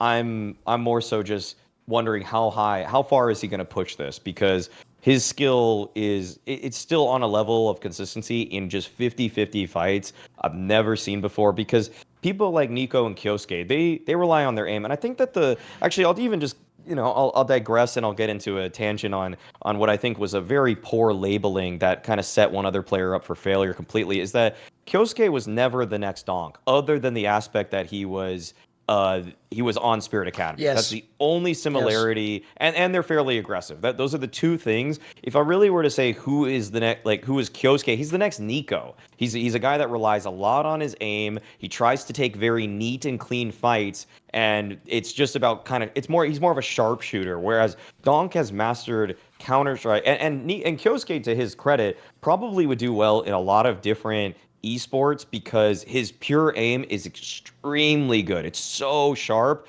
but Donk is the best Counter-Strike rifler. Like, his aim is flawless, and he uses his movement mechanics in ways that simply nobody has the same mastery over them does. So that's the edge that he has in every fight, because legitimately just key into it. When Donk takes a fight, look at how much he is crouching, uncrouching, sliding. Like, he basically, he'll show an arm, then he'll go for a full wide swing. It's like one jiggle at most, and then you're dead 90% of the time, because and you try to follow him, and even just following the perspectives of the people taking fights with Donk. With Kyosuke, it's a fair fight. He's just a better aimer than you. With Donk, he made you miss. That's the difference. He almost plays defense in a way with the way that his moves are coming out, but he still is able to aim throughout all of the tricks that he employs through every single gunfight. So that's That's why donk is just on a completely different level, and it's shocking. It's shocking that nobody has really caught up to him. I see players try this. Like Cielo is a guy that I thought, wow, the way he moves is like he tries to be like donk, but then I watch him more and he misses. He tries to go for donk slice. He tries to crouch uncrouch when he goes around an angle, but then he actually messes up his own aim. Donk doesn't mess up. Donk does all of this stuff. His crosshair is literally bobbing around because he's spamming movement keys, but he still just keeps that thing locked on to any opponent that he has. Whereas other people, they're messing themselves up as much as they're messing their opponents up. Yeah, actually, let me go a little bit more, because I just did like historic. Like, I'll give you a couple of angles. First of all, I agree with you. The other thing is as well, you've probably heard Nero say this, that like rating 3.0, one of the differences is it does actually give some benefits to aggressive riflers. That's why the Xantares, the Flames, the Xertians can be high up in the stats. As in, the problem with the old one, I always thought, is people like Jim, if they just saved and they were the AWP, would get like skewed stats that made them look better than they were. That doesn't mean, though, that the best player should be the entry rifler. Definitely not. I mean, it's not possible. Like, here's a funny angle. This shows you how much can change in a month on that point earlier about the major contenders, dusT. Boys, remember a month ago, there was this little convo from all the Zemu fans of like, haha, not only is Zemu better than donk, so's Flames, because statistically, Flames had very similar numbers to donk. By the way, y'all haven't done an update and refreshed the page since then. Here's the numbers for this year on LAN on T-side. If you go on T-side, donk is a 1.39 rating, Flames is a 1.2. You know what? Flames is doing a fucking amazing job. By the way, that's also Flames with what I consider the best team of ever in the history of Counter-Strike, doing all the prep and throwing every flashbang for this guy, and then he runs in the site. Haven't we all just spent the whole of 2026 criticising Spirit until about a month ago for having a scoffed roster and people saying Magic's didn't even make it as an IGL and the coach is an idiot? Those were the narratives 1 month ago. So again, this guy, and then also, even if you want to go in history, yes, I agree, Maui. If you look at peak Yekindar before he left VP, he was a monster.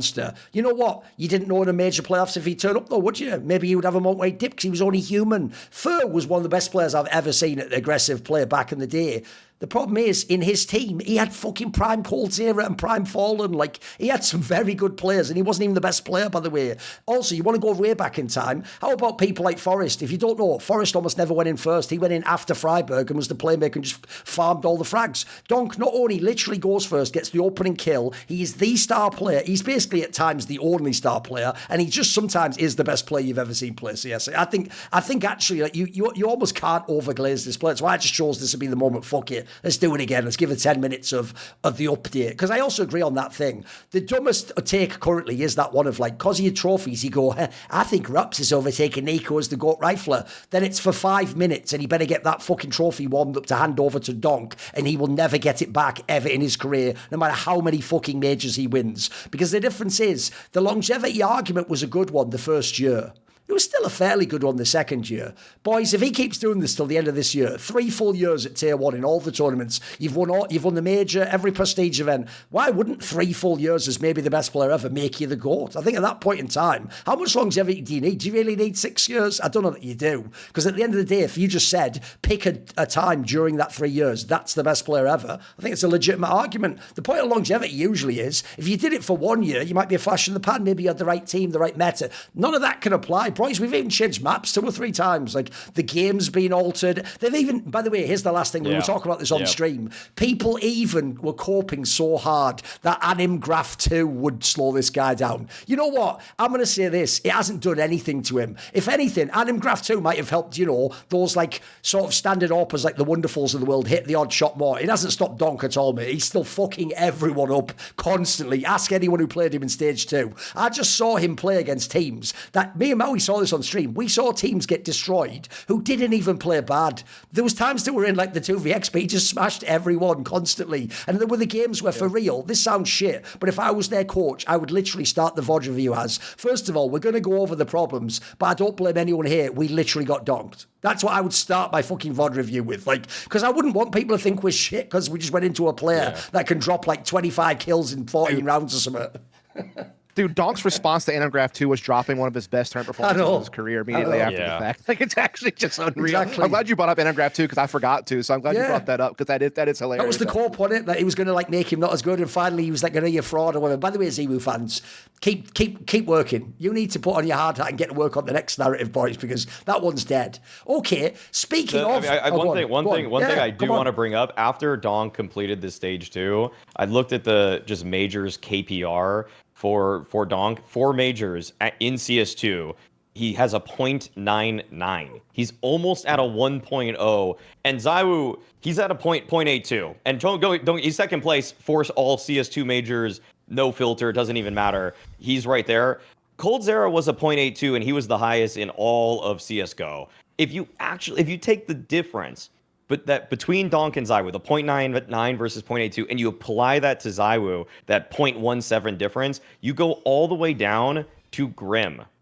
The difference between the difference in KPR between them is so vast that it's like you're comparing GamerLegion to ZywOo. So pure output is one thing. Rating, they'll find ways to cope, but in terms of individual brilliance, this is an unprecedented level. And as pointed out, that's majors. That's at 4 majors consecutively. That's impossible. I agree with you, by the way. By the way, any player that gets a 0.8 KPR at majors is a god. Is a god among men. 0.99 shouldn't even be possible. I'm genuinely serious. Like, even Peak Simple, by the way, would get that sort of KPR, like, at his best event. Not like as his average for the fucking 4 World Championships. So people are going to think it's glazed. Mate, if anyone ever deserved to be glazed, it's this guy. Even if you want to be Zoomers and go, hey, you glazed him, mate, everyone in the scene metaphorically should line up and suck this guy's dick. Like, maybe his jizz has some fucking secret magic DNA that'll teach us how to be amazing at CS. Like, you know what? I actually understand gold diggers now. I'm in. You know what? Donk, I'll hit you up on Insta. This is coming from the biggest Simple fan of all time, by the way. Yeah. But that should be the other context that you have to add to this. Coming from you, that's... Yeah, but that's also why people don't get it. What's funny is people never got this. Do you know my actual favourite CSGO player was Device? But when I watched Simple, I had to be like, I just fucking give it up to this guy. It's too good, isn't he? It's the same with Donk. Like, I never came in going, I want this guy to be the GOAT. It's just after I've seen enough, it's like, you know what, you win. I give up. Fucking mercy, Donk, please. Stop, that Gooby meme. Please, Donk, just stop being the GOAT. Let the rest of the players play. Anyway, speaking of the earlier point, perfect tie-in, about how this major has all cool contenders, and suddenly out of nowhere, it's not just Vitality, it's like everyone chasing Vitality, plus a bunch of really cool matchups with the other teams. We actually have a piece of merch that's right up your alley. We have got a special LFNT for the major. You can buy it at lastfreenation.shop. And if you obviously zoom in, if you look, basically, because we don't have the rights to the logos, what we did is take this cool artist who does our overlays, and we gave him the animals that are, actually, because all the top teams have animals as their logos, if you don't know. All the contenders have an animal, and basically he's done like a cool graphic where they're all fighting each other, so you can see the bee of whatever team that might be. You can see, let's say, an eagle, maybe there's a falcon. Again, I'm not going to say the fucking name. You'll never get me in court with the fucker. This is a totally abstract piece of art that's about likenesses that bear no likeness to any human being legally. But the point is, there's a fucking, there's everything in there. I would say the one thing that people might not get is that there's a nightingale on it, because one of the contenders doesn't quite have an animal, but the national animal of Ukraine is a nightingale. You've nailed it. And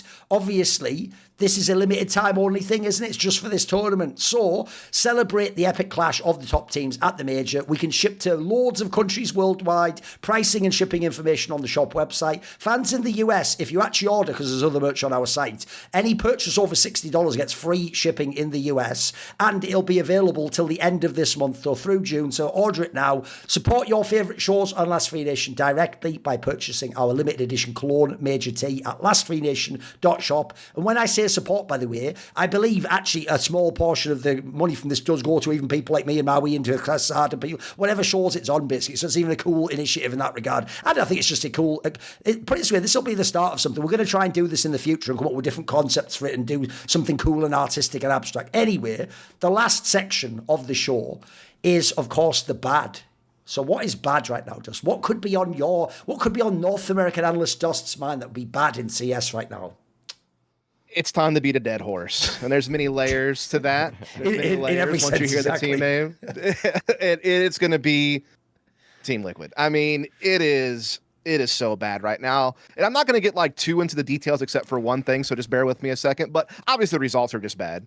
And they have been WAD for a while. And before you could cope, like, oh, well, at least they're losing to elite level teams. No, now they're losing to Heroic using a stand-in Opper. They're losing the Fly Quest. They're losing the GamerLegion. They're losing to Sashi.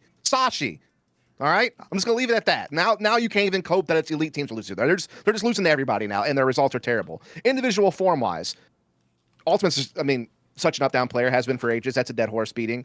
All right? Shuhei. Right, everyone talks about how bad Kerrigan is, and Kerrigan is the worst rated player in 2026. His rating in 2026 is a 0.83. Horrible. You want to take a guess at what Shuhei's rating is? Just above it, I'm going to guess. 0.85. He's only got him beat by 200. And Kerrigan's like 3,800 years old. I think he's 36, but so it's bonkers, isn't it? I know exactly. The only people that are worse than Shuhei in rating this year are Hooksy and Kerrigan. That's it. He's your third worst. That's some company right there, boys. Exactly. The most hated on bad players ever. By the way, 2025 wasn't that much better. Kerrigan's rating in 2025 was 0.87. His was 0.89. So even then, he's not doing much better, right? And Elysian has now just had the worst season of his entire career. So that's what you're dealing with right now as far as player performance goes. And then the eye test is just awful. Like, the amount of times that I've ranted about this where Shuhei tries to be a hero when he shouldn't be and tries to go for too much, or people are on the same page. The timing of their peaks are terrible. The way that they scale together is terrible. Now you even have, Yanko put out a video just talking about their game against Made in Brazil on Mirage, where it's like they run into stacks all the time. They don't play anti-ecos in any type of smart way. Like, they're putting NAF with an op inside B Apartments Mirage against what you know is going to likely be a pistol rush because they have no money. Like, it's just the decision-making and the way they play is awful. And the last way I'm going to do this is this. I'm going to let one of their own players tell you just how this team doesn't make any sense. So when Elish first left FaZe and he joined Team Liquid at the end of last year, like late September, early October, he basically said that, yeah, when I was on FaZe, we were just opposites. I was trying to bring in this, new idea of a new system to play, and everyone was kind of on board with it at first, but eventually they kind of wanted to revert back to their old ways, and we just weren't even, on the same page. And when he first joined Liquid, he felt like they were all speaking the same language, that they all wanted to play CS the same way, that they were all, doing things. And Nerds echoed this when they were at PGL Masters Bucharest off the back of their third place finish at CAC. Nerds says that him and Elish saw the game exactly the same. Everything he says, I completely agree with, and it's the other way around. So again, you're talking about how everything is synergizing, right? Then into the Budapest Major, despite some bad results, Elish was saying that when we're talking CS, we're all saying it in the same terms. We all, we're having different ideas, but now we're understanding rounds in the same way. That was the messaging forever. Even after an off season, pre-Bounty, when Shuhei had an interview with HLTV before Blast Bounty, he said the exact same thing about them having a similar vision to the game and that they all get along well and everything's going great. But then April rolls around, Nerds leaves, Mouse comes in, and the first thing that Nerds says is, overall was a total clash. There were too many voices on the team. We didn't get along. It didn't make sense. And now Elige, after they get knocked out of the Cologne Major, basically just says that he had no self-confidence and that they were all over the place and they wasted time because they were only half doing this and half doing that and weren't on the same page. So what is it? Either you were or you weren't.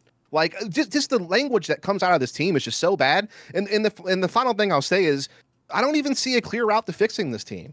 What do you even do? Who do you change? Obviously people are going to say Ultimate because its opping is so up and down and statistically so bad. Yeah, that's fair enough. Valve's just got there, so you're not going to really touch that one. NAF actually kind of recovered after a horrible first half of 2025. He actually kind of got back into some decent shape. You're probably not going to cut Elige after just one bad season. You probably give him a little bit more time to recover, something like that. But then Shuhei has not done a good job, in my opinion, as an IGL of this team. It's so evident that this doesn't work. And then what has Flashy done to make you believe in him as a head coach and not just some assistant coach or analyst? Nothing really. I haven't seen this team get better at all in a year. I have not seen them improve the way that they play the game in any sort of metric or just in eye test. So that's where I'm at. Like, this team just seems the worst it's ever been. I would do if I'm Liquid, because these points are all valid. I would addressing the team as a whole. I guess stylistically or tactically speaking, I kind of get some of the same problems that I get with G2, but G2 are at least just kind of a baseline, slightly better team, which is that I think the default idea for a lot of Liquid players is I got to keep moving forward. I got to keep looking for something. I think of Elige. Wants to move forward all the time, dies by himself a lot, kind of what has been his problem for the last 2 years, actually. Shuhei, my God, the amount of kind of bozo deaths that this guy gives up is just kind of unprecedented. Malb's actually sort of the same sort of problem. Actually, he's kind of just looking for another entry. Sometimes it's not necessary. Sometimes I'll actually give it to Malbs. I think he actually usually tries to be a bit more sacrificial in what he's doing. He's not trying to find some sneaky way into the round.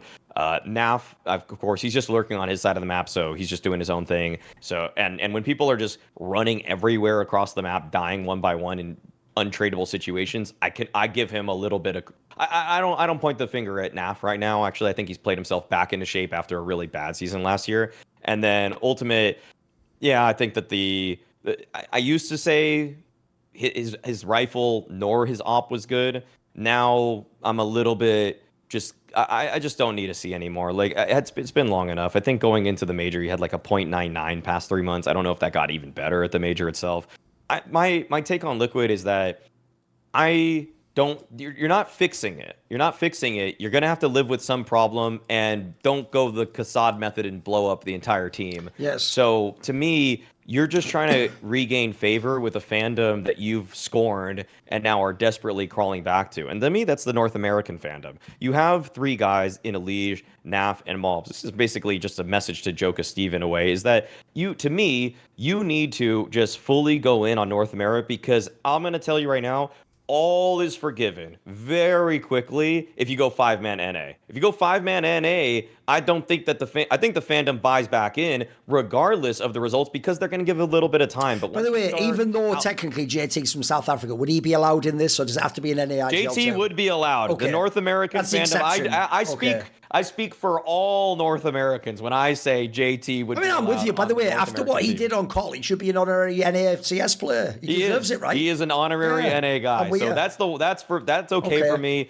And if you want to bring in a different opper, I don't know if you really want to poach OC. I think people would be I think people just need a split from Ultimate, okay? I think that, and to me, Try is reasonable if JT thinks that he speaks English well enough. I don't know how that was working over there with Passion UA, but if they're able to mend anything or and keep he is from together, the Americas, that's close enough. Yeah, and see, that's how America would cope. We would exactly. I say that we need more North Americans by coping and bringing in America's people. Yeah. One an honorary member, one from South America entirely. No, I actually think even if Liquid actually wanted to go farther out and they wanted to try to just either, maybe you get an older veteran, or you want to bring in somebody newer. I do think that with the core of Elige, Malbs, and Naf, that's a good enough trio that, I'm sorry, just farm some Fragadelphias. I was just talking how badly that kind of rubbed me the wrong way, but for the side of FlyQuest. But just take from that book for a second here. Farm frags, farm a couple of North American whatever lands, and then you're going to be fine to make it to the major, and it'll give time, runway, for a couple of the 1 or 2 up-and-coming NA guys to just find their footing in this space. Because I don't think that there's much remorse from the old Liquid fandom because they went in this direction. So I would just make a big pivot to make it more America's coded in some sense, even though I just said make it NA, and I did recruit a South African and a South American. It's just we just moved the goalposts. It started out as best US team. It's best US team, then best North American team, then best America's team. Yes, exactly. Exactly. That's the evolution. Okay. Exactly. I think you do what we do best. That's import players. You know, that's what we're really good at. It just needs to be likable. I'm just going to be honest with you. It needs to be likable, and that makes the team likable. I will throw one out there really quick just because this is topical. Go get Klim. G2 apparently doesn't want him for some odd reason. Sure. That's wild to me, by the way, that they would let him go. But fair enough. Finally, you could go buy a Star Opera. You hadn't had one in ages. Go get him. Yes. Right, what I'll do is this. Since I just did counterpoints the other day with Pimp, and this was like half the episode was like, what can they change in Liquid? What happened at the major? I won't do my points on that. No, don't worry, because the thing, I'll just make that separate, and then I'll do a separate set of points based on what you said. So what I will say is, on Maui's point, here's the other reason why you don't start over. Because think about the players Maui said that he keeps. So he keeps Naf and Elige. Those are incredibly popular players in NA that people want to cheer for and will give a lot of goodwill to if you have any results. In fact, I agree with you. I think Malbs is even playing better than he was in G2. Like, he sort of picked his game up again. Then, on the whole thing of... wait a second. Who was the other one there? Oh, and then on the JT one, as I said, he is sort of like an honorary NA player for what he did with Complexity. I think people have a lot of goodwill towards that player too. So to me, like, that's why you don't start over, because if you start over, you have to think about what we said about Fnatic earlier. Oh, you might go for some up-and-coming players, but if they're not good, you have no star appeal. And then also, are there really that many NA players? Like, listen, you might like players in M80, but would it really be an upgrade over Liquid? I think it'd be sort of a side grade, if anything. We don't yet know if those players have any extra peaks. So for now, I agree. You keep the players that make sense. If I'll even give you a reason why. I also had another angle for you, which is this, right? I actually made a video at the last major. It was on December 6th, and it was called Apology Not Accepted Team Liquid, because I knew they were going to rush immediately to fucking Twitter and do that, like, sorry to the fans. Like, it's like, mate, we've had the sorry 500 fucking times. What's that saying they had on Seinfeld? Like, stuff your sorries in a sack. No one fucking wants them, mate. You can accept sorry once or twice, because sorry's supposed to mean it won't happen next time. It's not going to be like, oh, it's another week and another sorry. That's just bollocks at that point in time. So my problem is, they didn't really change much. All they did is this Malbs move. That's it. So something's wrong in this team. As you said, they haven't even done the thing that I tell you what shows you this is a dead team walking for months. People will remember at the end of FaZe Clan, just before they failed to qualify to the major, they all got really morose and depressed and bombed out, and they all apologised. That was at the end. Before that, after the major, they were all basically sort of low-key telling us all to go fuck ourselves, and like, maybe we're the ones that are wrong, and we don't know how good Jacob is, and you know how good Twists and Frozen. They were like, they had that sort of rebellious thing, like, we'll prove you wrong. Liquid's never had that with this roster. And I'll tell you an angle. I'm going to use the Launders angle. Bro, at this point in time, that is going to be real. It's going to be real that your time on Liquid doesn't count, just like your time on NIP doesn't count. Because, bro, you're telling me Elise sucks. He only sucked the second he put the Liquid jersey back on. He was good in FaZe. The reason he was kicked wasn't because he sucked. It's because he had some sort of stylistic conflict with the rest of the team. And then people imply he also wasn't the vibes guy, was he? He was obviously the guy, like, just you have to hope the results are good enough because he's not going to give you that part of the game. Then you consider this, with the exception of Naf, who just stayed on the team and doesn't play star roles. He's just the guy with a crazy mentality. And Malb's actually the only one who's gotten better since joining. By the way, that's because he was bad on G2. It's the same thing. Everyone joins this team, it gets worse. Can I remind people, Shu here, aside from whatever happened in Mouse, hadn't in the server done anything wrong when he joined Liquid. And he joined Liquid and immediately became ass cheeks.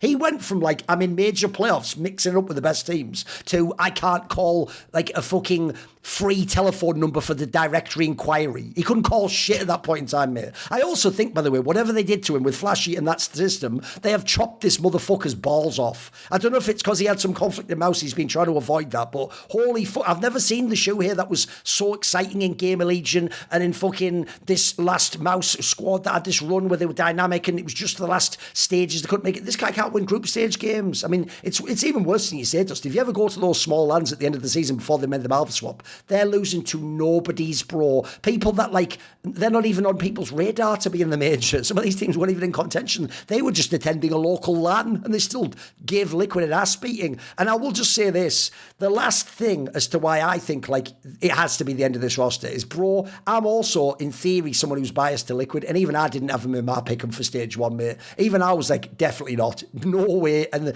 I wasn't that shocked when they didn't make it through. And then the last thing I'll also say is this, bro, I know you just changed back to Americas to get into the major, but this roster will never do anything at a major. There's not even fluke potential. That's the worst thing, isn't it? They don't even fluke games, boys. They try really hard. They either get smashed or sometimes they play close and then just lose anyway. And then, as you pointed out, just the morale has been dog shit in this team. Like, you can see on their faces, you can see in it, they're already prepared to say sorry.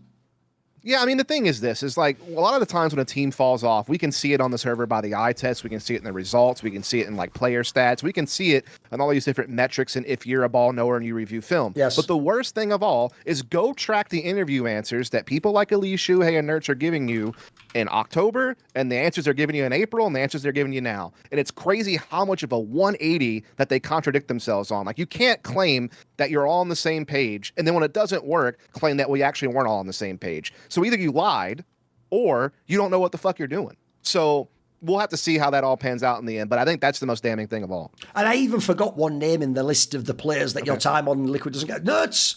Bro, 1 second before, Hiroki was a stud. Remember, I'm not talking about on Ents years ago in CSGO. In Little Heroic, it wasn't even like some star roster. He was a fucking stud. He looked like he was going to walk in like Shuhei, like Elise, and just be a star the next day and do his job and bring Liquid back to the top. So that tells me there is something in the culture, there's something in the mentality, there's something in the coaching, there's something in the GM, there's something in the water, basically. There just is.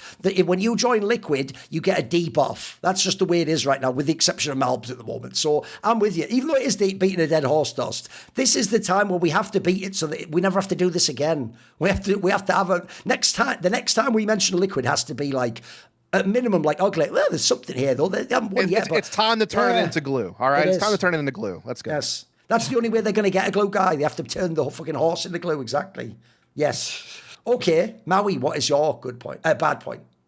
Mine is another team that failed in stage one, and I would say that it was weird that the writing in some ways was on the wall that this was going to happen to them, but then I didn't want to believe. I didn't want to believe because Heroic, who are my bad point, were really impressive at the beginning of the season to me. I mean, they won a Draculan, which just kind of shows in some ways you're better than the rest when it comes to the tier 2 space. They even made it to the Blast Bounty playoffs actually early on in the season, and so you think they're making something of this, okay? But in reality, the way the second half of the season went was pretty poor. They did come in second place at the CCT Global Finals, where they lost to Monte, who is a team that I've been rating actually relatively highly, mostly because of that run.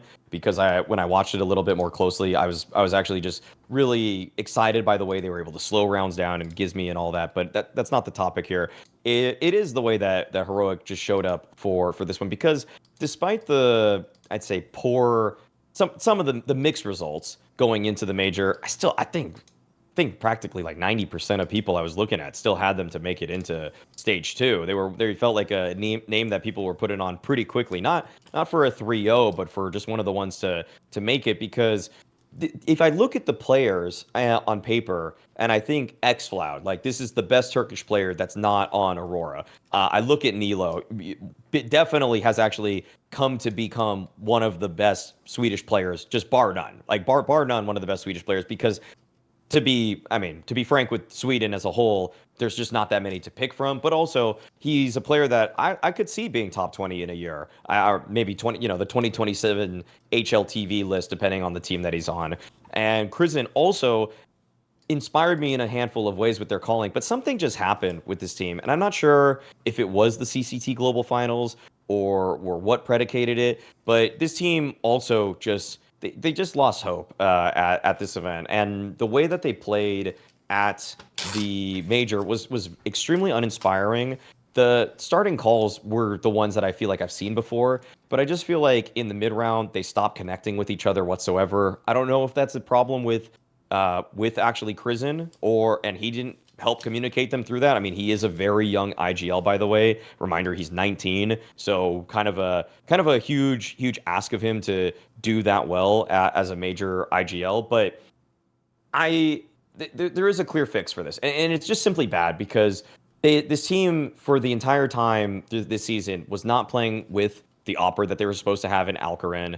They were using Youngstar, so I see a road to redemption here. But just the way that this team collapsed in the last third of the season was kind of out of nowhere for me, and I really just hope that this team is able to pull it together, because there are exciting pieces for me here. I just didn't see them come even close to playing at the level I would expect of those individuals once they got to Cologne. Yeah, Heroic's a tough one for me because obviously they did go through a very tumultuous period at the beginning of this year. They're thinking they're going to bench Youngster, they're bringing dusT to replace him, they're bringing in a new IGL with KRIMZ after obviously kind of getting rid of their IGL. This is finally like a time where Delo's like embedded himself into the team. He's been with them for a while now. Now he's getting a chance to kind of continue that. Like you said, xFloud, great entry fragger, aggressive rifler. But then when this whole situation happens where you got to bring Youngster back to op, even though he's not an opper, That's tough. I thought the Sus pickup was just kind of weird in general. Like, I don't really know where that came from. I didn't think Sus was performing that well to really merit a call up to the squad, but that's neither here nor there. The bottom line is that, yeah, they were dealt a very tough hand that they had to deal with all year long with this roster situation. But as you said, at least they kind of put up some results in some smaller tournaments to be like, hey, they're doing decent considering the circumstances. But I do feel like, yeah, now to this whole like stage 1 major exit, there needs to be some sort of long-term plan going forward, because you can't keep relying on stand-ins. Obviously the whole all Karen thing is really tough because the rumor is apparently they screwed up his visa application or something like that. So much so that the guy wasn't even allowed to play with Heroic in his home country in Astana. Like, that was a really tough one, probably for him, So I think for me, it's just about they don't have an identity right now. They were a temporary team this entire season. And yeah, I know some like kind of weird circumstances caused that to happen, but you can't keep trudging through the rest of the year this way. Like, there needs to be some clear plan of action to, bring in a couple of different players that you feel like actually rounds out the team and gives you something, because Heroic has survived this before as an organization. They obviously sold their team, the Falcons, and had to rebuild from that point. They obviously once again had to rebuild again this time. It hasn't gone as well. So yeah, they're gonna have to get crafty there in this offseason, because otherwise they're gonna find themselves very much in the rearview mirror and not a relevant Oregon International Counter-Strike. Yeah, by the way, that's also the point that is so underwhelming about Heroic, is that it all starts with that they haven't got the real roster. If people don't know, I'll make everyone rewind for a second. Last year, when they sold their players to fucking Falcons, what happened was they took the Sangal core because they'd also signed Nilo. Nilo was initially not playing because I think they said he had to finish school or something. But I was basically told behind the scenes, bro, I think it was even Youngster, they said, they were like, as soon as the Nilo guy's ready, he will come into the lineup. This is why they signed him. And what they'll do is they'll cynically use the Sangal 3 for now for the VRS, and then I think it was Youngster, they said, like, he'll be the one that just goes out and the Nilo comes in. The reason Youngster's playing now is because this stupid Alcaran thing is just fucked up. Like, I've never seen anything like it. They've not only fucked his visa up, but he appears not to be able to travel at all. And then, as you say, they didn't even use him at the one in his home country, probably because what's the point? He's not a fucking member of the team, is he? Like, he can't fucking play with them, can't do a boot camp, can't do anything. So, and then you look, you know what? For being a team that should have had zero chance to win anything, they would get the odd results. I look down on it. I put them up on it now. They beat Aurora not that long ago. They beat 3D Max. They beat NIP. They beat Big, who, by the way, Big's doing decent. These are real teams. Like, those aren't all bombs. Aurora, by the way, is a top team sometimes. So to me, even with the scuffed Youngster AWPing, and by the way, this year against top 20 teams on LAN with this roster, Youngster is a 0.89 rating player. He's your AWPer. You're giving him the most expensive gun. By the way, you should be losing every match with those numbers. So actually, before the major, I'd have even said, I don't know how they're doing it, but they're sort of like making a mini magic every now and then. Like, they're sort of relevant. I would have thought this team would be like worse than BC Game. It'd be last every single event. So the sad thing is, also, they've just climaxed now where it's like, if this is what's going to happen in the major, yeah, this was a waste of a season, wasn't it? And also, if the Alcaran thing, let's shit all get off the pot. If it's not going to get fixed, listen, on some level, whether he's in your team, I think you owe it to him to fix it, because you've fucked up his career at this point in time.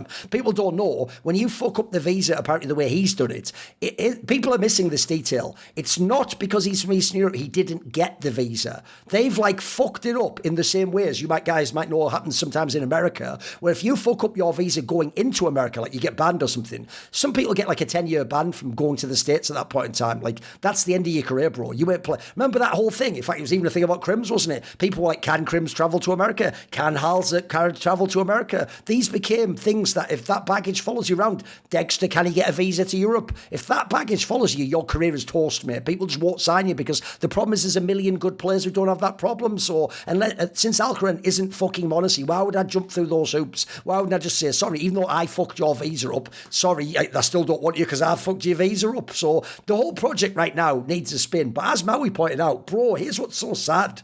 You've got some building pieces here. Look, I don't know the KRIMZ guy. People tell me because he's a Danish IGL, he's good. Maybe. I'll have to wait and see with a real team. But I'll tell you what, the two players Maui highlighted are good players. Like, Xcloud, by the way, is a skilled player who, his problem is he would have to be in Xantares' roles if he joined fucking Aurora, so it doesn't make sense to put him there, does he? But I agree, he could be on a better team, by the way. I'll even say this right now. He's the sort of player I actually think some of those other squads should consider, who are in like the top 15, top 20, who need need like an aggressive rifle player. He could be good. And the Nilo guy, I agree with Maui, he's going to be a star one day. This guy is a skilled player. You just haven't heard of him because he was on this fucking team, unfortunately. So since they've been so handicapped, you've never been able to really understand that, like, actually he's fragging out in these games they're losing. Actually, I'll even say that xFloud and Nilo fragging in a team that shouldn't even work in some ways makes me think, mate, if I just give them like a real AWPer, don't these guys actually just become like a relevant team? And suddenly, immediately, these guys, they've already shown they can do it against tier 1, tier 2, tier 3. So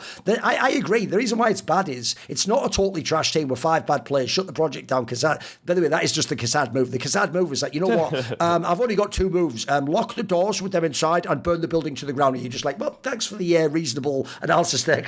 And then I do my translation. He means this roster isn't working. Start off with a new project and build it up from the ground. But obviously, he'd phrase it that way. I agree. It's trash, isn't it?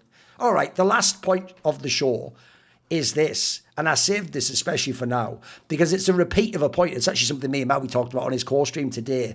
Bro, I have to say it is just bad. This bizarre thing where we've suddenly, from like a year ago, no, I think it was in 2024, I think it was actually Copenhagen that did this first start, we've suddenly decided at Valve, bro, you can't ever let a coach celebrate. That could be a secret smoke signal. Could be like, fucking gang signs. He could be doing a code. First of all, I said this to Maui on stream, bro, I've heard a lot of, not only public, but behind the scenes, I've heard plenty of players get accused of cheating. I've heard people say they're using the fucking, where you do the clean feed from the betting sponsors online, or you do like you're at the LAN and you're on the stage where you can just see the other guy's monitor. There's a million ways you can cheat. I've never even heard a single pro player, even privately, ever suggest coaches were cheating by doing celebrations that were secret codes. That is some like imagined crazy paranoia from Valve that I don't know where it comes from. And as you saw, look, I don't even like Kakafu, but he's just the person who's the poster child because he had the balls to say it publicly. The idea that any coach at the motherfucking major can't celebrate a big round. What is that? Because I'm sorry, in that scenario, Kakafu's right. Do it like Valorant. Have the coach in a different room then, so he can react, and then he only opens a mic comm on TeamSpeak to talk to the team in the timeout. You can't tell a human being at the World Championship, could be their whole career on the line, don't celebrate when you win a big round. Don't actually show any emotion when the player who plays like trash has the game of his life. Don't, by the way, show desperation or negative emotion when it goes badly. Those are literally what we want to see on camera. Doesn't every TO do what I hate? The second the round ends, they sometimes don't even show the save or the fucking bomb blow up. They quickly show you the shot of the fucking players, don't they? I want to see what that coach is doing. I want to see that he's in the game. I want to see that like he's loving that this guy's rolling and they're into it and the vibe. They are making you sit there like on some fucking crazy stoicism shit like, it doesn't faze me, whatever happens. Like, that isn't what we want as a game. Haven't we all just spent the last week laughing at League of Legends where they find people saying fuck and then donk just comes out like, fuck you, and then we're all like, legend. CS isn't about fucking being buttoned up. CS is like land culture. Bro, back in the day, I mean, this even happened recently. I saw Cuban got in trouble at some like tier 2 land for talking shit and calling the other coach fat. By the way, Cuban, listen, in the modern day, that'll never fly, I'm afraid, but that's pure banter. That is some old school shit. Just fucking roast him what he looks like, because why not? Fuck it, it's a game, isn't it? At that point, it's like saying don't trash talk in the UFC. Mate, we're punching each other's heads in. Just trash talk as well. It's all good. So, even though, like, the reason I'm bringing this up is I think it's just bad. But also, I agree with the Kakafu guy. If that's going to be the rule, we have an obvious solution. Just have them on the comms, only able to talk in the timeout, and let them celebrate in a back room somewhere where we have a camera on them still if they celebrate. But they can't do whatever. Again, I don't know what secret signal people think they're doing, but I've never heard of it personally. Yeah, I mean, Valve has had an anti-coach stance for a long time. Yes. Basically since the beginning of coaching in general, yes. Right? I mean, they were very quick to say, we don't want coaches to become IGLs of teams, when that was actually a move that some teams were making.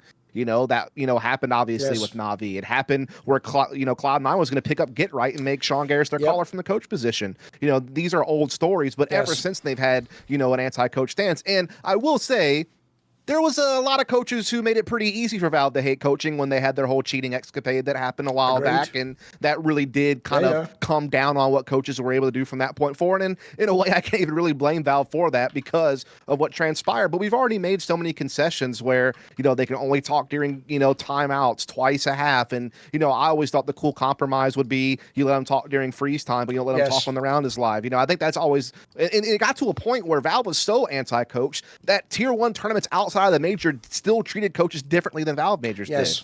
It's a very weird history in that regard. But I'm going to say this, like, you're right. Like, how can you tell a guy he's not supposed to be able to react emotionally at the biggest tournament of the freaking year when his team has elimination or promotion on the line or whatever the case may be? Like, that's wild. And look, if you think that a coach celebrating his code, dude, a coach standing behind a particular player at a particular time could be a code. Like, I'm standing behind my Opera instead of my IGL. Sure. Maybe that means something. Dude, also, you can't control a crowd environment. You don't think that there's a way that a guy in the crowd could hold a sign for a certain situation or a certain thing? You could, like, plant people in the crowd. Like, I get that we should be doing what it takes as best we can to eliminate cheating and nefarious things and keeping competitive integrity up. You know, obviously in the online environment, that's why you have to do things differently with coaches because, yeah, there could be some weird stuff going on. But when you're in a controlled environment where admins are present, you should be able to police this properly to where you don't feel like something is going wrong. And like you said, if the compromise has to be you put a coach in a different room, then you do that. But to say that a guy can't naturally react to a situation emotionally, that is, like, how is that even possible? I don't even understand how you could ever hold someone to that. Like, I'm sorry, I'm going to forget that the moment something crazy happens in my favor or against me. Like, even if I try to follow that rule as best as I possibly can, in the heat of the moment when something wild goes down, like, it's like impossible not to react. Like, it is really damning. I don't understand it either. I would say that the truth is that the audience has spoken, and they want you to react harder. The casters are paid to be there to inject energy into the game. And don't get me wrong, the casters we have are great. They're super passionate. They're going to make these big moments even bigger. But there's no person on the planet, not even the players' moms, their best friends, or anybody who isn't actively playing that will be more emotional and react larger than the coach, because that coach has, like, Kakafu and anybody behind them, they have spent countless nights. They're looking into demos for why their 5v4 win rate isn't good on Ancient. They're trying to anti-strat the team that you're watching them play together, and they're either watching their players succeed at pulling off the strategy that he found while he was sleeping 2 hours last night, or even mess up the strategy. So I want to see coaches have the most visceral reactions you could possibly imagine as his players are carrying out or failing the strategies that he was part of building. I think that it's so criminal to the entertainment aspect of all of this, and I think that it continues to keep some of the teams as faceless, because let's be real, like, some of the teams that we talk about today, some of the biggest personalities sometimes is the coach. I mean, when we talk about Navi, we refer to Blade. When we talk about Falcons, we point to Zonic so frequently. When we talk about Paravision, dusT has been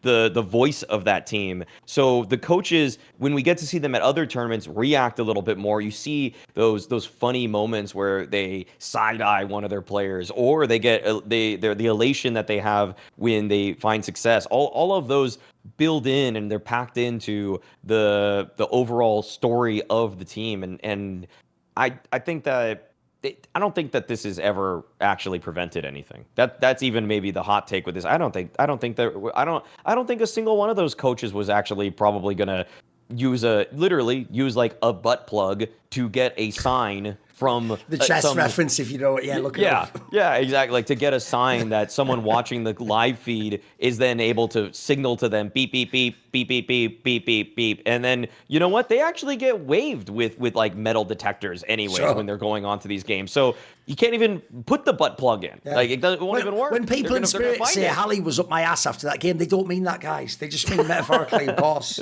Yeah, exactly. So I think...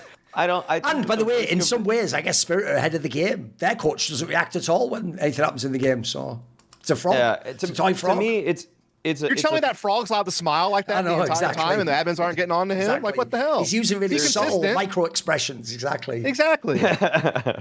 I'll say my point on it is that Valve absolutely threw the baby out with the bathwater on this one, because they wanted to punish the coaches for the coaching bug that happened online. They just cut the head off of everything, and it went way too far. I get it, but we can have a middle ground here, you know. I would die to just see coaches have any semblance of emotion, because right now, like, esports as a whole too is just like, it's so devoid of it, and any little spark we get, we can latch onto, and it'll help us build fandoms or just even root for a team a little bit more or less. It'll build villains too. So I would just relish the day that we see coaches just be able to do anything behind them. By the way, I didn't even think of that. I'll actually give you credit, dusT. That I actually do think, if I had to guess, that is the real reason. It's because of the fucking coach bug, where like it was a million top coach. It was even some major winners. It was everyone pro. So I think, unfortunately, because Valve was already like, we don't really like coaches, but you can have them. I think when that happened, they were like, oh, fuck you guys. And if you're going to abuse this, you're all cheating. And so you know what? I guess actually I was slightly unreasonable. They have cheated in other contexts. I just don't believe they're doing it here. So Valve's thing was like, well, then you just can't communicate at all. So sadly, we've gone to, it's an overcorrection. Yeah, you're right, Mo. You threw the baby out with the bathwater. You went too far the other way now.